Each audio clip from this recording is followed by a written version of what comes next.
Bom, nesse segundo vídeo da série de geopolítica, eu estava analisando aqui a quantidade de informações. Eu resolvi fazer o seguinte: eu vou, nesse segundo vídeo, só tratar do poder terrestre. Tá? Então, a gente vai falar aí de três pensadores importantes. Né? Vai falar de Mackinder, Haushofer e Spykman. Tá? No próximo vídeo, aí eu trato do poder aéreo. E aí eu tento juntar, se for possível, aí com ao conceito seguinte, que é o da contribuição dos fatores histórico, geográfico e político para as mudanças geopolíticas, tá certo? Que é o item 2 na nossa bibliografia. Então, vamos lá. Considerando aí, então, agora a parte de poder terrestre. O que é importante de analisar aqui? Lembra que eu comentei, né, que Mahan ele tinha aquela ideia, né, do ideário expansionista americano, aquele benchmark ali na Inglaterra vitoriana, tá? Então, assim, ele viu ali que o século XIX, ele percebeu, né, e já tinha um certo tempo, né, que a Inglaterra era, de fato, ali a potência global, tá? E estava presente em todos os lugares do mundo. E ele visualizou esse papel para os Estados Unidos como, digamos assim, um país sucessor da Inglaterra, tá? Nesse contexto. E aí, de fato, isso aconteceu, né? Então, hoje a gente tem aí a preponderância dos Estados Unidos, né? Então, assim, isso é uma questão importante, né? Então, assim, ele de fato, né, ele tem o domínio dos mares. Lembrar que o domínio dos mares não é igual ao domínio terrestre, né? O domínio dos mares, o mar ele não tem posições geográficas e fronteiras definidas, né? Então, assim, o domínio no mar tem mais a ver com, inicialmente ali, o domínio das linhas de comunicações marítimas, né? E Castex falava das linhas de comunicação marítimas essenciais de superfície, e também negar o seu uso ao inimigo, né? Bernard Brodie foi o precursor dessa ideia, né? É chamado pensamento mahaniano evolutivo, né? Então ele pegou e dissociou essa ideia do domínio do mar e da negação do uso do mar, tá? Então ele foi pioneiro nessa ideia aí, tá? Então, vamos lá. Feito esse adendo, falando um pouquinho, agora começando a falar de Mackinder, né? Então, Mackinder ele começou a perceber o seguinte, lembrar que ele viveu de 1861 a 1947, tá? Então testemunhou ali unificação alemã ali quando era bem já mais criança, mas viu ali a evolução da Alemanha, tá? Viu a expansão da Rússia, ali, a Rússia em termos de czarado ainda, viu ali as hostilidades crescendo por ocasião da Primeira Guerra Mundial, testemunhou o entre guerras, viu a Segunda Guerra Mundial e depois ainda viu ainda o pós-Segunda Guerra um pouquinho. Tá? Então, é bom a gente ter essa noção, né, para ver que Mackinder ele conseguiu pegar todos esses momentos importantes, né, que geraram aí, consequências até hoje, tá, para a gente. Tá bom? Então, vamos falar um pouquinho como é que é a visão de mundo de Mackinder. Então, como eu falei, né, quando a gente pensa em cada geopolítico desse, a gente tem que analisar o seguinte: como é que esse geopolítico via o mapa mundi? Tá? Então, como é que Mahan via o mapa mundi? Como é que Mackinder via o mapa mundi? Tá? E por aí vai. Porque fica mais fácil de analisar as coisas assim. Tá? Então, não se prendam especificamente em ler o que define cada um, as ideias, não. Pensem de maneira mais macro, tá? Tentem imaginar a ideia de mapa mundi para esses geopolíticos, tá? Fica bem mais fácil aí o entendimento, tá bom? Então, na verdade, a gente pode dividir a obra isso aí, na verdade, eu que dividi isso aí no meu resumo, para ficar mais fácil, isso aí não está escrito no livro, efetivamente, mas a gente pode dividir a obra de Mackinder em três legados, tá bom? O primeiro legado vem da primeira obra dele, do artigo O Pivô Geográfico da História, tá? É de 1904, tá? Um pouquinho antes da Primeira Guerra Mundial, tá bom? O segundo legado é de 1919, já então é pós Primeira Guerra, que é Ideais Democráticos e Realidade, tá certo? E por último, o último legado dele é de 1947, foi já no ano da morte dele, que é O Mundo Esférico e a Vitória da Paz, tá? Então, essas três obras de Mackinder definem, conformam, né, o pensamento de Mackinder em torno desses três legados. Cada legado desse trouxe para a gente alguns conceitos, tá? Que, juntando todos eles, fazem com que a gente tenha a nossa teoria de Mackinder bem elaborada, tá bom? Então, assim, o grande lance, o tempo inteiro a preocupação de Mackinder foi perceber, ele é inglês, né? E perceber como é que estava acontecendo um provável, né? Dentro daquela ideia de ciclo histórico, né, lá do Guedes, né? Ele estava vendo que, assim, em algum momento o poder britânico ia decair, tá? E na cabeça dele, esse poder britânico ele ia desvanecer por influência de um poder terrestre.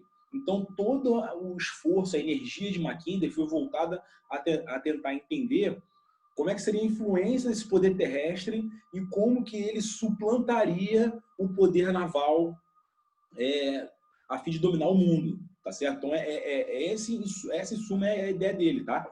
E aí, agora a gente vai falar dos legados, como eu tinha falado. Então, primeiro, como eu falei, em 1904, o pivô geográfico da história, e ali ele lança já o célebre conceito de estado pivô. Então, o estado pivô aparece em 1904, né? Mackinder ele ficou bastante impressionado com o desenvolvimento da Rússia, tá?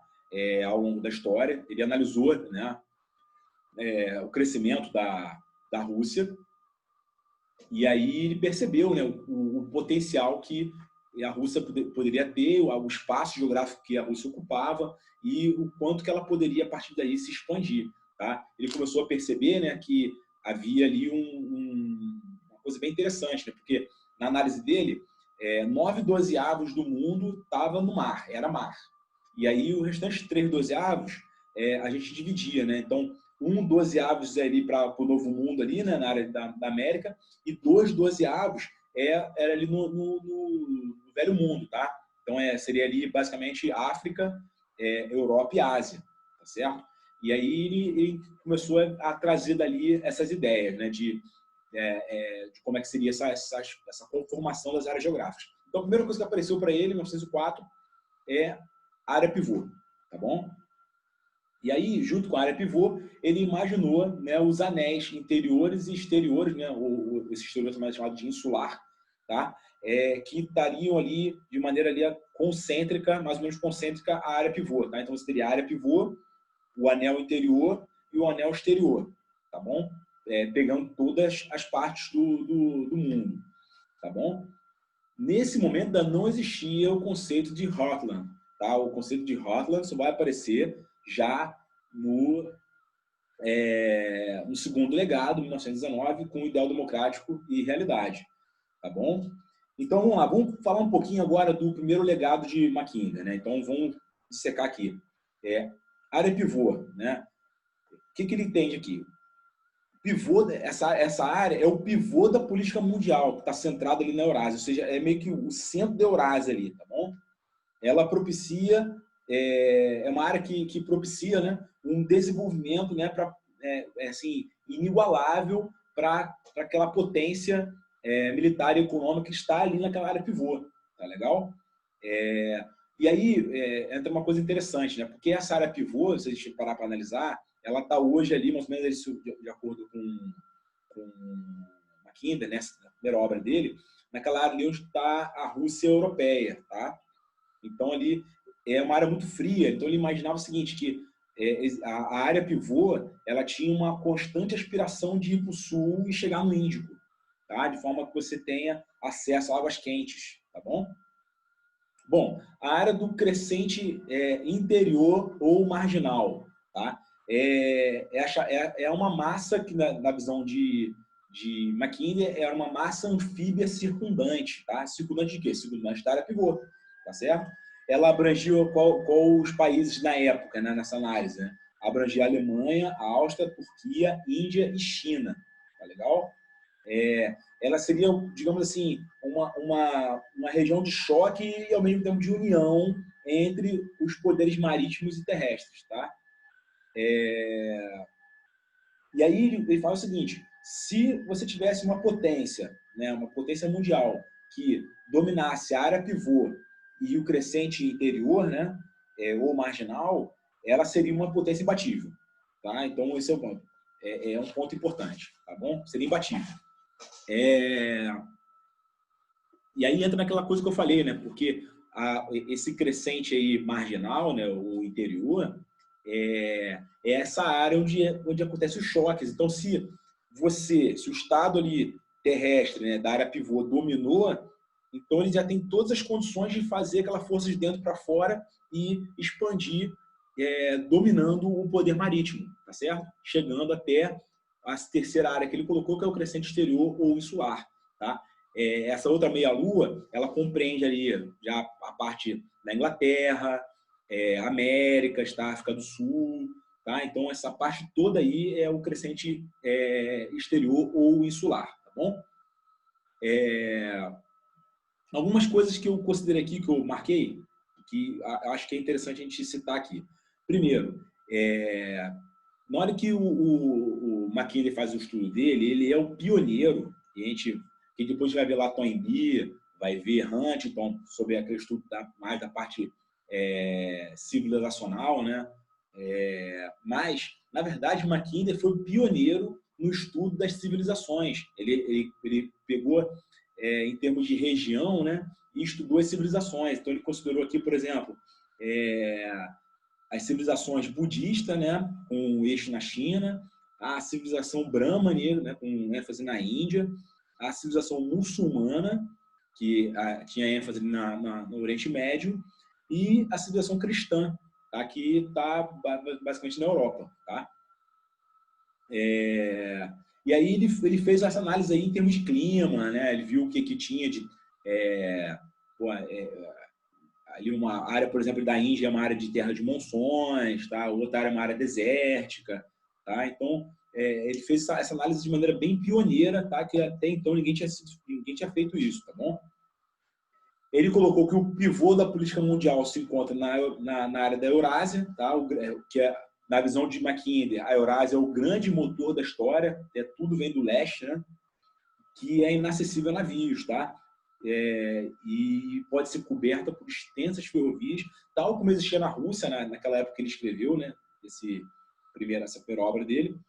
E essa seria uma fortaleza inexpugnável, né? Então, para Mackinley, essa área ela era uma fortaleza natural inexpugnável, porque ao norte você tinha o Ártico, que quase todo ano está congelado, você tinha ali deserto, né, mais ali para o sul ali, você tinha área de florestas, né, uma área relevo acidentado, enfim, e somente uma área, uma abertura de 1000 milhas que ia do Báltico, né, até ali na área do Mar Negro, que tinha uma aberturazinha ali, e não por acaso é uma área de elevado nível de tensão até hoje no mundo, tá?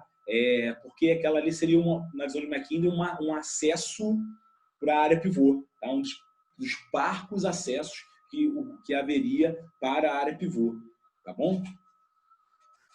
Ele chamou atenção, né, para o problema que aconteceria com uma eventual união entre a Alemanha e Rússia, né, de teutos e eslavos. Tá? Se isso acontecesse, isso aí geraria, de fato, ali um poder dominante muito grande, tá legal? Então, isso aí foi bem legal. E esse pensamento dele, né, da união, né, da Rússia com a Alemanha, ela meio que coincidiu ali com a Primeira Guerra Mundial. Tá? Acho que a Primeira Guerra Mundial meio que inspirou, né, Mackinley a pensar nisso, né, aqueles acordos que aconteceram, né, em 1917, que retiraram ali a Rússia da guerra, né, aquele tratado de Brest-Litovsk, né, e aí acho que isso aí inspirou Mackinley, né, e aí ele trouxe o segundo legado dele. Aí sim veio a questão do Heartland, tá? Então, nesse segundo legado, né, que é a obra dele, Ideais Democráticos e Realidade, ele trouxe essa ideia do Heartland, e aí ele falou aquela célebre frase, né, que quem dominar a Europa Oriental dominará o Heartland, e quem dominar o Heartland domina a ilha mundial, e quem domina a ilha mundial controla o mundo. Tá legal? Então, essa frase, digamos assim, ela meio que sintetiza todo o pensamento de Mackinley. Tá? Porque eu vou dominar a Europa Oriental, dominando a Europa Oriental, eu domino o Heartland. Se eu dominar dominando o Heartland, eu tenho condição de controlar a ilha mundial toda. E se eu consigo controlar a ilha mundial toda, eu tenho aquela superpotência inexpugnável, ou seja, eu controlo o mundo inteiro. Tá legal? E aí, uma coisa que é interessante é que ele falou isso em 1919. 1919 é o ano em que ocorreu o Tratado de Versalhes. Né? A guerra acabou em novembro de 18. Em 19 você teve o Tratado de Versalhes, né? Um tratado que gerou muitos problemas, né? Inclusive foi um dos argumentos que muitos historiadores falam das causas da Segunda Guerra Mundial, foram os traumas, né? E o clima revanchista provocado por Versalhes. Tá? E aí, tem uma coisa que eu marquei que é muito importante, né? Os líderes mundiais na Conferência de Paz de Paris, em 1919, Tratado de Versalhes, não perceberam essas afirmações. Mas essas ideias, né, como eu falei, né, do Heartland, que eu acabei de falar, né, foram compreendidas por Haushofer, que soube, combinando com a base teórica de Russell, criar a fundamentação de sua visão geopolítica do mundo, segundo o ideário expansionista. Tá? Isso aí agradou, obviamente, ali os nazistas. Tá? Então, isso a gente vai ver depois quando eu for falar de Haushofer, tá bom? Bom, Heartland. Então, a gente tem assim, o Heartland, ele não é só uma área geográfica, tá legal? A gente não pode raciocinar no Heartland, no ex-pivô, área pivô, agora Heartland, né? Como uma área geográfica. Ele, na verdade, é uma ideia estratégica, tá, cara? Tem uma coisa por trás dele ali, tem uma ideia força por trás dele ali, tá legal? De fato, o domínio dele seria capaz de fazer com que quem o dominasse empreendesse ações de forma a controlar os destinos da humanidade. Tá? Isso aí traz, né, nesse contexto, algo assim, muito importante. Tá legal? Por que isso? Porque ao longo do tempo, a gente vai analisar aqui, né, que uma série de coisas aí contribuíram para fazer com que o pensamento de Mackinder ele fosse considerado correto, né? Então, uma das coisas, né, que depois ele escreveu no terceiro legado dele, né, que é o Mundo Esférico e a Vitória da Paz, quando ele faz o reexame, né, da ideia de Heartland, né, ele coloca de fato que a ideia continua válida, ele continua sendo o fulcro do poder mundial, ou seja, fulcro, aquele ponto de apoio, né, do poder mundial, que quem dominasse realmente dominaria o mundo. Tá? E aí ele alertou que esse fulcro do poder mundial seria a União Soviética. Tá? Então, esse é um ponto bem interessante. Outra coisa que é bem interessante na ideia de Mackinder é que ele também foi pioneiro ao afirmar que a China seria uma grande potência mundial, tá certo? Então, isso aí, eu estou falando de antes de 1950, ou seja, 1949 foi a Revolução Comunista Chinesa, né? Ficou mal, ele de fato conseguiu tomar o poder na China, e mesmo antes disso, Mackinder já havia dito que a China dominaria, seria uma grande potência mundial, tá legal? Uma outra coisa que é interessante também, que acabou que eu não citei, é que, na visão de Mackinder, tanto a Primeira Guerra Mundial quanto a Segunda Guerra Mundial foram consequências de coisas históricas, né? Que estão baseadas aí naquela eterna luta de eslavos contra teutos. Tá? O que é isso? Basicamente, russo contra alemão. Tá? Então, de um lado você tem a etnia ali russa e suas etnias associadas, né? E de outro ali você tem uma etnia germânica, né? Que estaria ali em choque, né? Buscando ali o domínio ali do Heartland. Tá? Então essa é uma coisa bem interessante. Tá? No segundo legado e também no terceiro, ele aperfeiçoa alguns estudos geográficos, tá? Principalmente com relação ao Heartland. Tá? Então ele reforça que é uma fortaleza natural da Terra, tá? E ali ele faz aquela consideração já no terceiro legado, né, que em relação à Lenalândia, né? A Lenalândia é aquela área ali do rio Lena, né, que é um dos rios mais importantes da Rússia, né?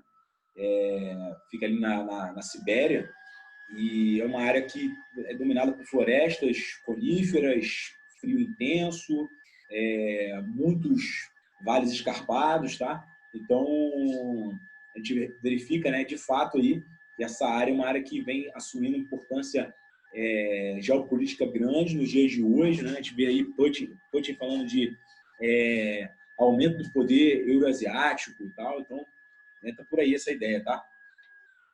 Bom, agora avançando para o terceiro legado de Mackinder, né, que já é na obra O Mundo Esférico e a Vitória da Paz, tá, 1947. Então ele trouxe, ele reafirmou a ideia, tá, que já havia sido falado antes, né, só que ele trouxe alguns conceitos interessantes também. Ele, como eu falei, ele reforçou os pensamentos geográficos e trouxe a ideia do Midland Ocean. O que é o Midland Ocean? É aquela área ali do Atlântico Norte, ali, que está entre a Europa Ocidental e os Estados Unidos, tá? Então, ele verificou, né, que foi uma área que foi bastante disputada, que foi alvo de, nas duas guerras mundiais, de severos embates e grandes apreensões, né, principalmente devido aí à guerra de Corso empreendida pelos submarinos alemães.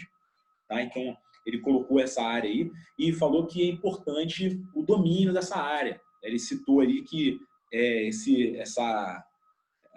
Midland Ocean, que é o Atlântico Norte, com seus mares e bacias hidrográficas tributárias, né, teriam 3 ideias essenciais. Já caiu em prova, tá? Ficou cobrado. Seria basicamente uma cabeça de ponte na França, tá? Um aeródromo fortificado na Inglaterra, né? Fortificado e trincheirado na Inglaterra, e uma reserva de força bem adestrada e com bastante recursos, tá? No leste. Leste onde? Estados Unidos e Canadá. Tá legal? Basicamente, o que ele fez? Ele analisou o que se deu ali em termos de relação de poder durante a Segunda Guerra Mundial. Ele verificou que você tinha ali uma reserva de poder muito forte ali na área do leste, né? Na área oeste, né? No leste dos Estados Unidos, né? Leste dos Estados Unidos, a oeste da Europa Ocidental.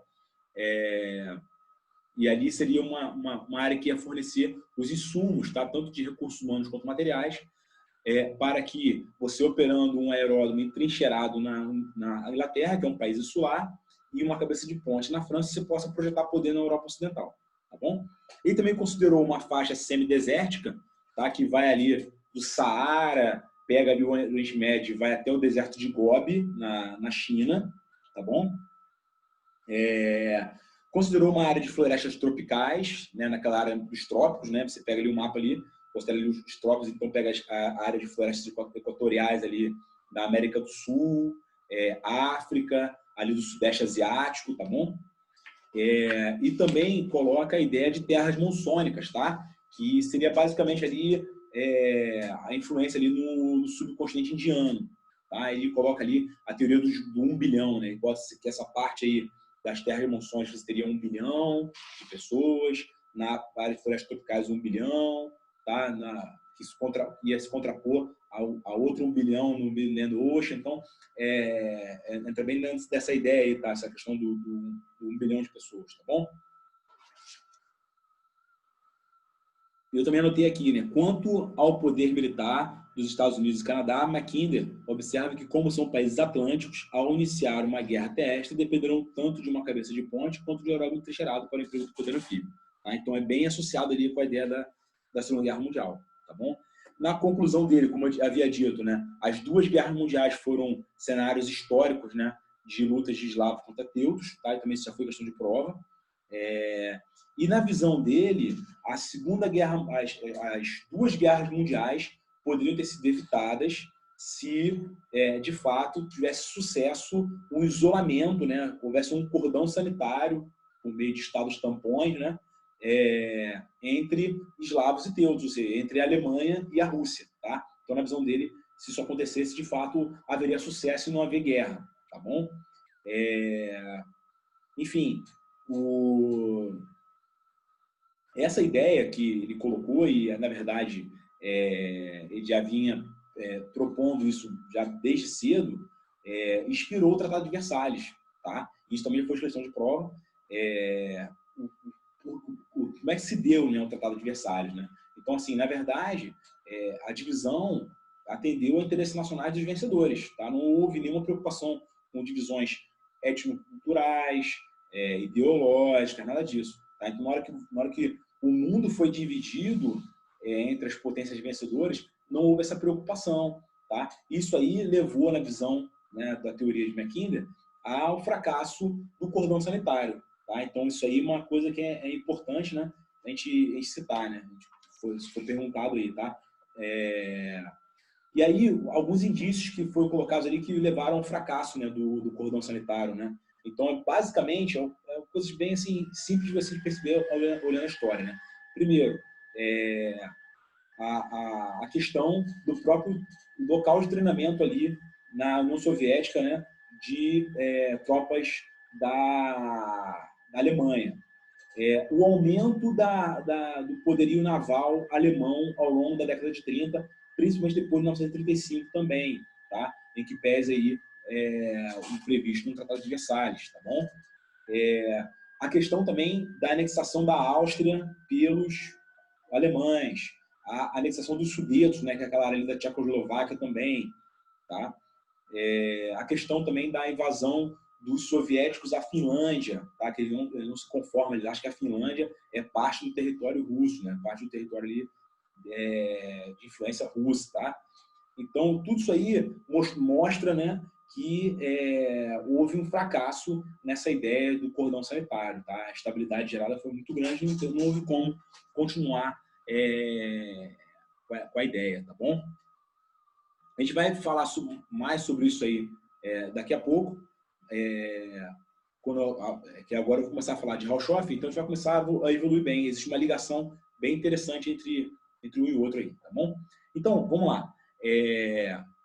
Então, falamos do Mackinder, com os 3 legados dele, falamos do que cada ideia tem de pressuposto, tá? Falamos de algumas ideias importantes, algumas possíveis questões de prova, outras que já caíram, inclusive. Tá? Então, acho que a gente conseguiu entender bem a ideia de Mackinder. Tá? Bom, agora passando aí para Haushofer. Tá? Então, Haushofer ele criou o Instituto de Geopolítica de Munique, né, como eu falei. Né? É muito importante porque ele começou a divulgar uma série de ideias. Ele tinha uma revista, né, de geopolítica, né, associada ao Instituto, que trazia o índice estratégico, né, que começou a ser bem acompanhado. Né? Ele sistematizou e arquivou, né, ideias de cunho mundial sobre geopolítica. Tá? Então, isso aí começou a ser bem acompanhado aí. Então, assim, bem antes de você constituir, né, o Reich, né, o terceiro Reich ali, você já tinha uma ideia realmente ali de expansionismo, né, por meio de Haushofer, tá legal? E aí, Haushofer, ele colocou 5 ideias, né, ele trouxe 5 ideias para poder dar ali pano de fundo para as ideias, para as propostas dele, tá certo? Então, a primeira tudo com viés de expansão, tá? Ele refinou ainda mais as ideias de Schelling, de Hartzell, de Mackinder, tá? Ele usou ali o pensamento de Mackinder, tá? Então, assim, primeiro, autarquia. O que é autarquia? Autarquia é aquela coisa do eu ter um espaço geográfico onde eu tenha todos os climas possíveis e isso me gere autossuficiência, tá? Em termos econômicos, tá? Para que o país possa sobreviver sem depender de nada externo. Tá legal? Isso é a autarquia. Tá? Ele revitalizou o conceito de Lebensraum, tá? Que veio lá de Hartzell, que é a coisa do espaço vital, como sendo o direito de uma raça superior, né, de ampliar seu espaço, tá? Para poder ter acesso a recursos de toda a ordem. Ele também trouxe os conceitos de pan-região, tá? Então, essa parte de pan-região, ele dividiu o mundo em 3 pan-regiões, tá? Então, ele colocou a Pan-América, a Pan-Ásia e a Euráfrica, tá? E aí, depois ele fez uma ressalva com relação à Pan-Rússia, né? Porque, na verdade, a Pan-Rússia existe, mas ela é meio que, digamos assim, meio capenga, porque ela carece daquela ideia da autarquia. A Pan-Rússia ela não está em todas as latitudes, né? Então você não tem, talvez ali, ele colocou em dúvida essa questão da capacidade da Pan-Rússia de ser autossuficiente, tá legal? Então essa é a ideia aí de Haushofer, tá? Por isso que existe essa questão aí, né, no pensamento dele de 3/4 ali, tá bom? Além disso, ele colocou essa questão inspirada em Mackinder, né, do embate do poder terrestre com o poder naval, tá? Poder marítimo, tá bom? Para quê? Para meio que justificar ali a importância de uma junção, tá, da Alemanha com a Rússia, tá bom? E por último ele falou de fronteira, né? Então ele reavivou aquela ideia, né, que está nas leis de Hartzell, né, sobre a fronteira, né? Você expandir. Expansão, dentro daquela coisa que só cabe um Estado no mundo, tá? Então é bem por aí a ideia. Ele modificou, naquela coisa do Lebensraum, ele modificou um pouquinho a ideia de Hartzell. Ele botou que o Estado jovem merece se expandir. Tá? Então, ele deu uma pequena modificada ali na ideia inicial de Hartzell. Tá?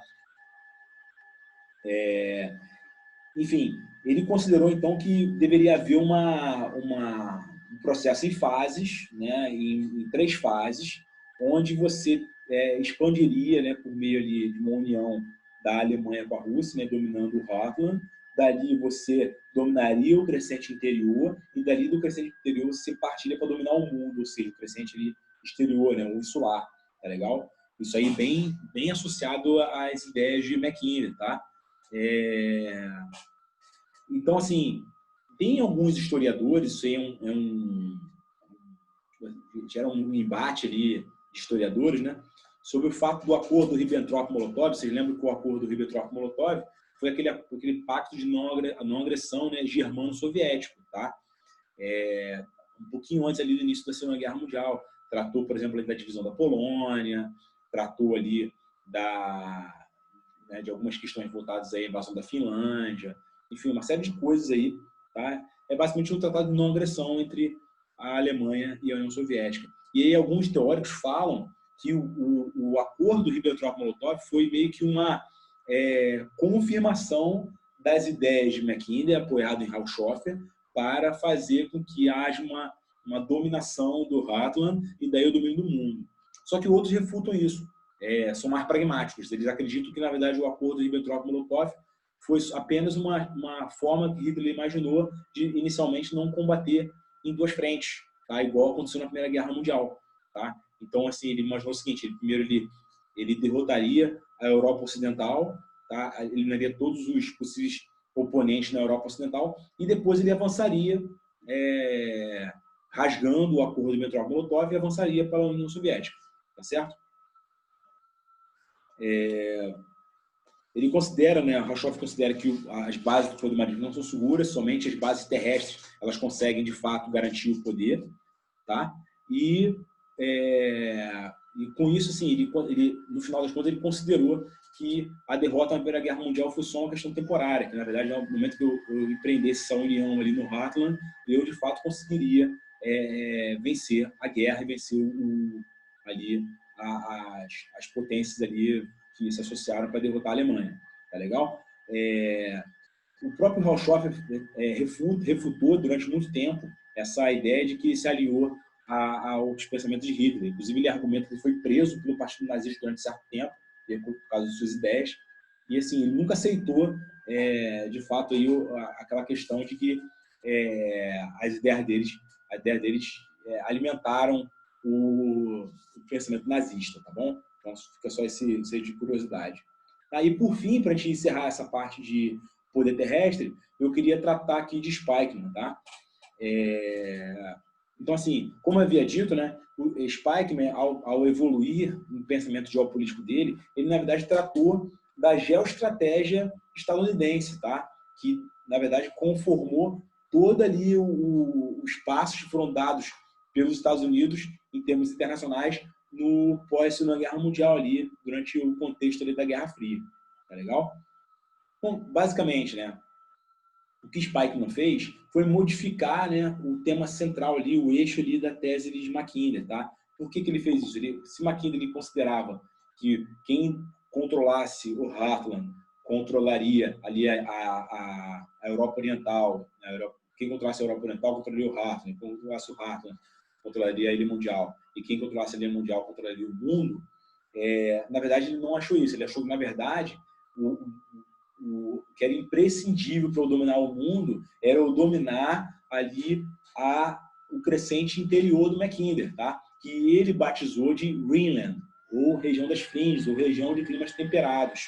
Tá? Ele considerou que essa área onde havia o embate entre o poder terrestre e o poder marítimo, ele considerou que ali é que, de fato, aconteceria ali um embate importante, e quem dominasse o Greenland, né, dominaria ali o mundo, tá bom? Então, é bem interessante isso aí, porque depois, isso lá na frente foi refinado, né, por George Kennan, né, na chamada teoria da contenção, e em cima disso aí você teve um arcabouço ideológico, né, para que Harry Truman, que foi o presidente após Roosevelt, assim que acabou a Segunda Guerra Mundial, levasse a cabo a chamada doutrina Truman, né, que basicamente era a contenção dos comunistas ali no Greenland, tá? Então isso é bem interessante olhar o encadeamento dessa forma.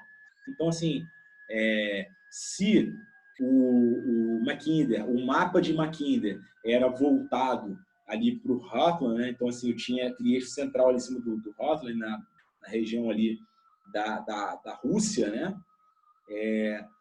Spikeman não tinha isso. Spikeman ele já visualizava ali o centro, em termos ali de Estados Unidos, dominando a área de clima temperado, o Greenland, tá bom? Isso é bem legal de a gente observar. E aí, o Spikeman também deixou 3 legados, tá bom? Então, quais são os 3 legados de Spikeman? Primeiro, a influência da geografia. Ele compreendeu a importância da geografia, assim como o Mackinder já tinha percebido isso, principalmente já na terceira obra dele, né? Então, assim, ele entendeu que a geografia é muito importante. A outra é a geografia de contenção, não é a teoria da contenção, tá, pessoal? É importante diferenciar. Na verdade, o legado de Spikeman é a geografia da contenção, tá? E, por último, a política de segurança dos Estados Unidos. Tá legal?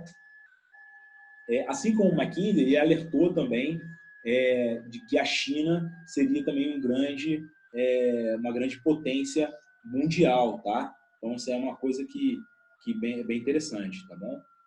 E a geografia da contenção, obviamente, ela influenciou George Kennan para que ele criasse a teoria da contenção, tá certo? Ele considerou, então, nesse caso, não a Europa ali no centro do mundo, ele considerou a Europa como uma península da Eurásia, tá? E nessa nova distribuição de centros de poder mundial, ele, de fato, ele reivindicou, né, a ideia de um novo mapa, tá? Então, como eu falei, da importância dos mapas, né? Isso aí é muito importante. Ele reivindicou ali a troca, né, da projeção cilíndrica pela polar equidistante, tá? Então ele considerou que a projeção polar equidistante é que de fato traduziria essa nova distribuição de poderes a nível mundial, tá bom?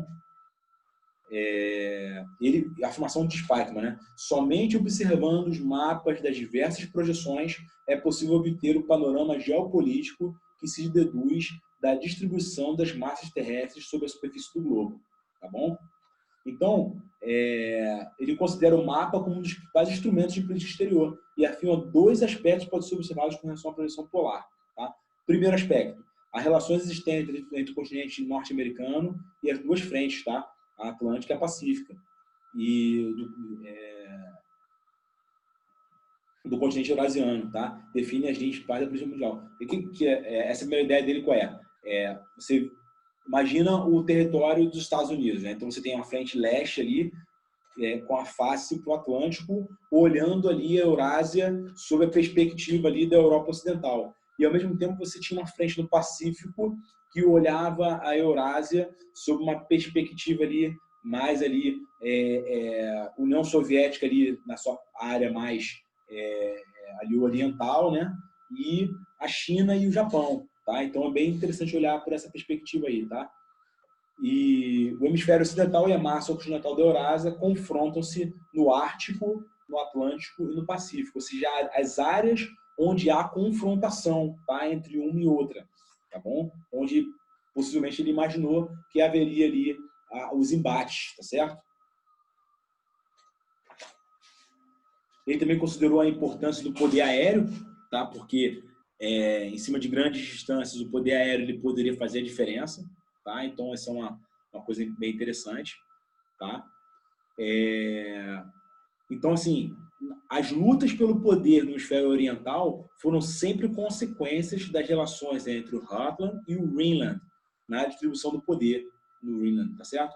E na pressão marítima sobre o litoral e da participação do hemisfério ocidental nessa pressão, tá legal? Então, assim, o Spykman entendeu que as relações de poder, elas sempre se dão nesse sentido aí do mar contra a terra, né, da luta do Rutland com o Greenland e esse eterno equilíbrio de poder entre essa pressão que vem de dentro para fora e essa outra que vem de fora para dentro, tá certo?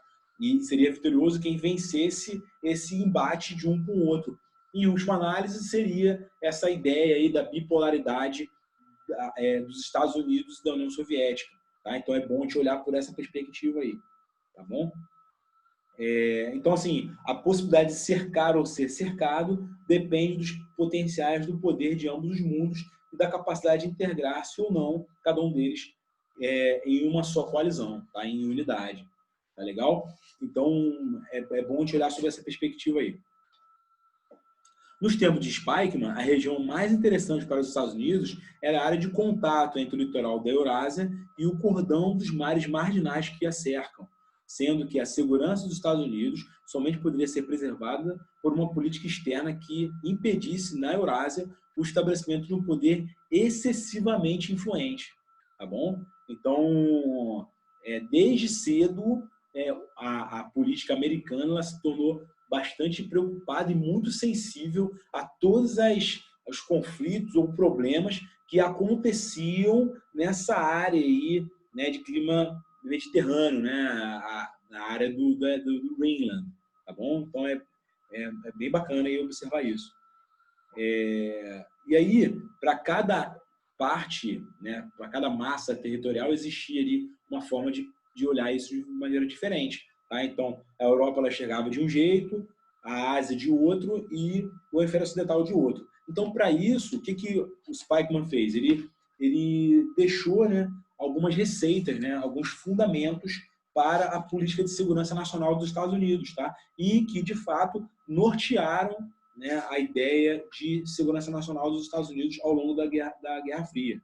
Tá? Primeiro, os Estados Unidos deveriam assegurar o equilíbrio de poderes na Eurásia para evitar que se estabeleça um centro de poder excessivamente influente na Europa e no Extremo Oriente. Em suma, o que está querendo dizer aqui?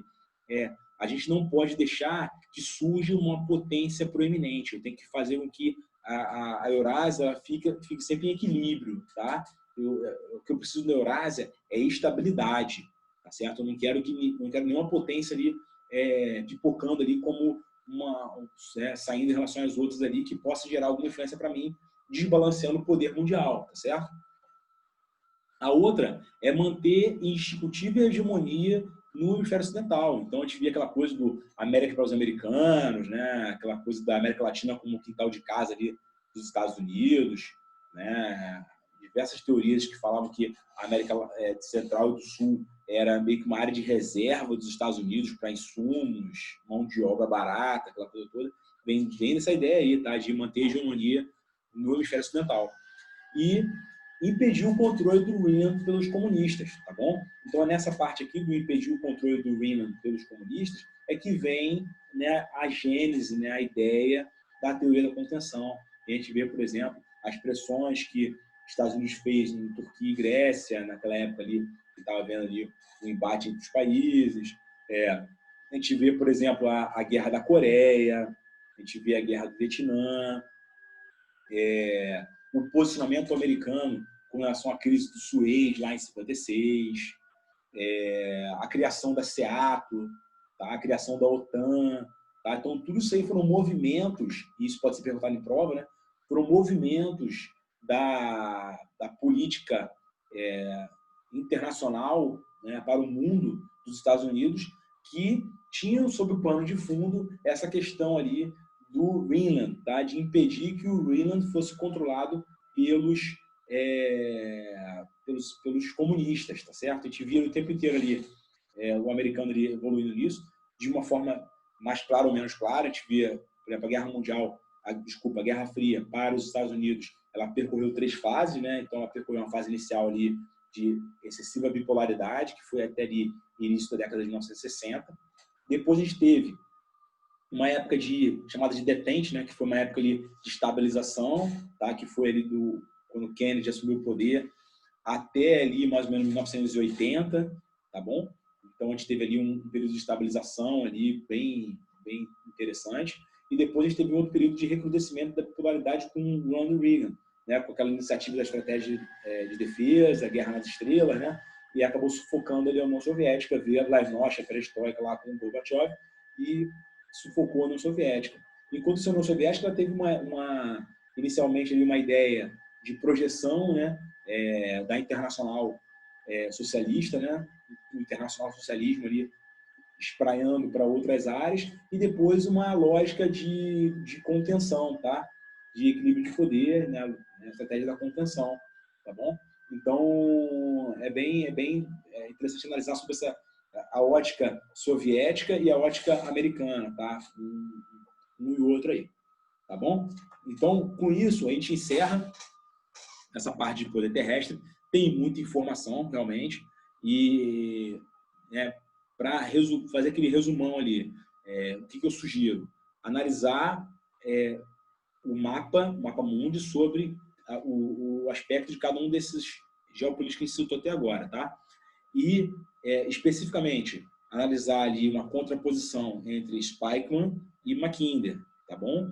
E olhar a teoria de Haushofer como aquela teoria de pano de fundo ali, né, do expansionismo de Hartzell, tá bom? Então, se olhar dessa forma, acho que facilita ali a análise, né, dessa parte do poder terrestre aqui na disciplina de geopolítica.